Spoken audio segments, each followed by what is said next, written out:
Hey guys, my name is Yusuf and your boy is loaded once again. Now, this is not a usual place that you see me.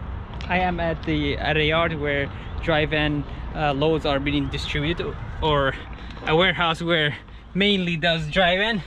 So, as I was trying to find out where the check-in office was, I went over there.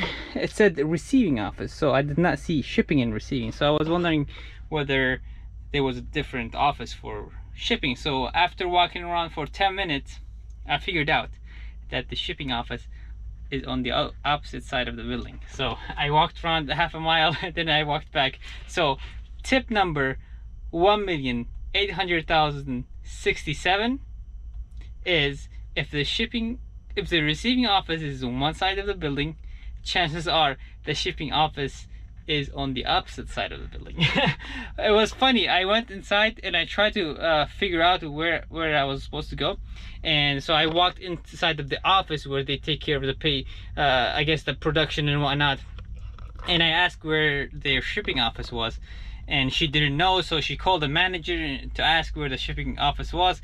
The manager had to call someone else. And then after the third person, we figured out that the shipping office is on the other side of the building. So I am picking up elevator parts, which is gonna have to be tarped, and it's gonna go to Nevada. But let's see, without further ado, let's pull around the building and get loaded. Okay, we are made it. You know, I was trying my best to put my truck in a place where they could get on both sides of my trailer, so that they can get me unloaded. And that wonderful truck driver, out of all these empty spots, he decided to pull next to me. Anyways, let's get the straps out. Get ready so that we're not wasting their time, or we're not wasting our time. Okay, what is for lunch / breakfast, Yusuf? We are gonna eat some goat cheese, wonderful bread. I went ahead and took inside of it, so I like the outside more than the inside. Jam, strawberry jam, and mango juice. If you have not tried this goat cheese from Costco, please give it a try. It's nice and salty, so whenever you put jam on it, it tastes much better because you have the combination of salty and sweet, so it tastes very good. So let's go ahead and make it ourselves a sandwich.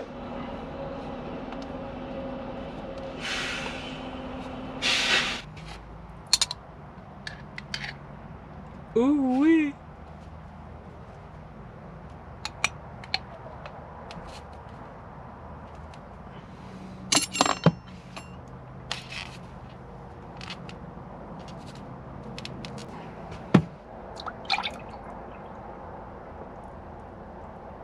Bon appetit, ami.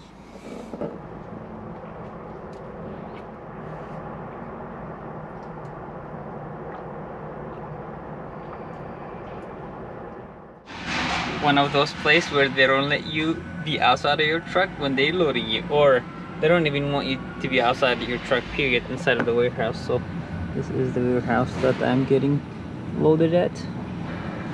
I guess I can show you from here how they load it. But I asked him to go ahead and put the tarp on top of the freight because I don't want to carry it all the way all the way up. He also asked me to strap outside, so it's okay. I'll put my hat on. Ladies and gentlemen, we are loaded, and let me tell you, this is probably one of the least favorite type of freight that I like to haul, because it has different pieces. So look, let me go ahead and go on top of this. Okay, so here's the problem. You got a long piece, you got a shorter piece, you got another piece over here, and you got a shorter piece of equipment, a taller one, something in the middle with boxes on top of it, and you go onto the other side, and what do you see? Another small piece. So how do you strap this? Because if you put a strap on top of this one, this will not be secured because this is low. The strap doesn't really hold it down. So I don't know. I do not know how I am gonna tarp this. Okay, strapping is done. I put too many straps. I only need to put this blanket over here. But what I am not happy of is that you cannot tighten these furthermore. So I have a 2 feet edge protectors, but on top of that it is skidding this way. So hopefully that will hold up. I'm a bit upset that they put these kind of loads on a flatbed. This is supposed to be a dry van load. I don't know why they are putting it on a flatbed.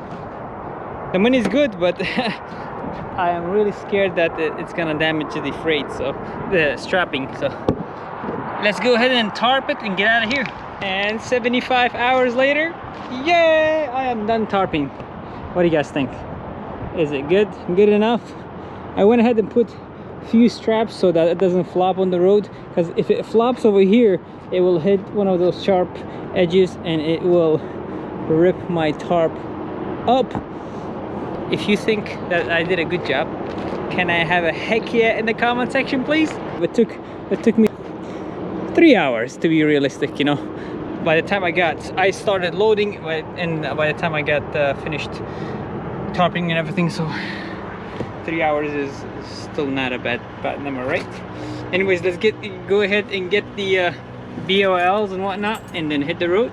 Yay! We got 2,400 miles to do, so that will be 3 days and some change. I think I can get it done in a timely manner. We'll see. Ladies and gentlemen, we have made it to Missouri. I am currently, I think, 20 or 30 miles away from Missouri. Stopped in to do my 30-minute break, eat my salmon with rice, pickles, and a little bit of mayonnaise. Yes, that is correct. A little bit of mayonnaise never hurts. Before you judge, try mayonnaise with red rice and salmon and see how delicious it tastes. Good morning, guys. We are in beautiful state of Nevada. I got here last night. I wanted to go ahead and park at the receiver, but because this is a job site, because it's a job site, it is not recommended to go there, and it was tight. So I just parked 50 minutes away from my delivery, and then I stopped in the evening when it wasn't dark. I noticed that my tarp has been ripped. So this is when you want to consider to put extra blankets, even though when you don't think that the object is sharp enough to go through your tarp, it turns out that it is.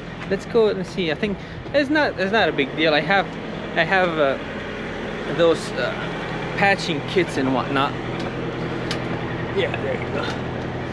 Look, yeah, maybe it's sharper than I thought it would be. But yeah, I have those glue that they give you, and also extra tarp. So I'm just gonna cut it and patch it. But what I was gonna say, so this is a job site. This is supposed to be a school, right? And when I look up on Google Maps, it shows almost like a neighborhood or something like that, you know. So, and I was lazy enough to look up the address on satellite before I called the receiver. So I did call the receiver, and I said I will be there tomorrow between 7 and 9, which is I'm right on time. But I never asked him whether a truck could get there, or how did he want me to come in there or not. But then I looked up on Google Satellite. It turns out that it looks like a neighborhood. So hopefully I won't have any issues, but we will find out anyhow. But let's get on the road. I wanted to wait here a little bit more, so I am well over the 7 a.m. delivery time. So I want to get there by 7:30, because when you get there right at 7, they probably aren't ready for you just yet, you know. So I'll get there at 7:30 and I'll get this thing unloaded. We are almost here. Now I wanted to confirm that this is the correct place. You see how it looks like it's a residential area, like all these houses and whatnot. So in my mind, thought there was gonna be no way that they are building a school in this area. So what I did, I parked in the median where I am right now with my four-way flashers on, and then I went that way because it's like a quarter mile that way. I walked that way and it seems like there's some construction going on. I didn't check with them, so I'm just gonna drive it because it looks like the street is wide enough for me to park close and just go talk to them. So let's do that. You know what, it was a good choice by not coming here early, because I called the shipper the receiver just right now, and he said the person who's supposed to unload me is gonna be here at 8. It's currently 7:15, so I have 45 minutes to get this untarped, and I'm not gonna unstrap it. I'm just gonna untarp it and wait for them to come and unload me. So it turns out that I have too many spots that the tarp has been ripped. Number 1, you could call it number 2, 3, and I think there's one more over here. Yeah, small rip over here, so maybe 4. But yeah, I'm not gonna do it now because, and 5, yeah, there you go, small damage.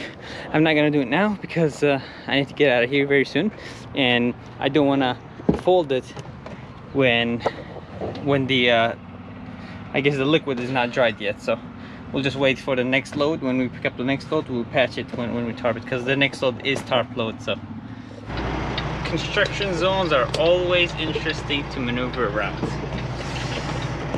So let's see if we could do it. We have a very tight turn to make, so I'm gonna have to back up a little bit.